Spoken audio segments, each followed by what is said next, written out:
প্রতি কেজি আমের দাম পড়ছে তাহলে 13 টাকা কেজি। আসসালামু আলাইকুম।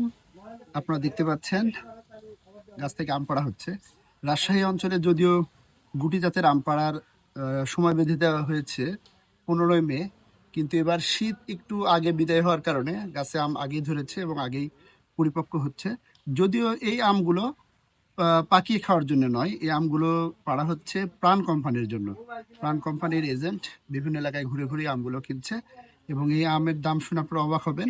এই আম 650 টাকা মন, অর্থাৎ প্রতি কেজির দাম 16 টাকা 50 পয়সা। এবং আরো অবাক হবেন যে 1 মন আম এখানে 50 কেজিতে, অর্থাৎ 40 কেজিতে মন নয়, 1 মন আমের জন্য এখানে দিতে হয় 50 কেজি, অর্থাৎ প্রতি কেজি আমের দাম পড়ছে তাহলে 13 টাকা কেজি। আমগুলো সাইজ দেখেন, আছে আছে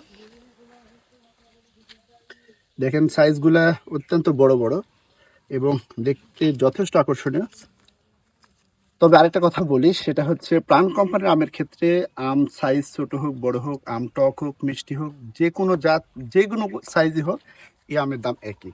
অর্থাৎ এই আমগুলো এখান থেকে সংগ্রহ করা হবে এবং স্থানীয় বাজারগুলোতে তাদের এজেন্ট আছে, তাদের আড়ত আছে, সেখানে শুধু পৌঁছে দিতে হবে এবং প্রতি মন 50 কেজিতে মন 650 টাকা কেজি দর মনে আর কি, 650 টাকা মনে এখন আমাদের এই এলাকায় রাজশাহী অঞ্চলের বাগমারায় বিক্রি হচ্ছে। এবং এই আমগুলো এখান থেকে আবার সংগ্রহ করে চলে যাবে নাটোরে প্রাণের কোম্পানিতে। ধন্যবাদ।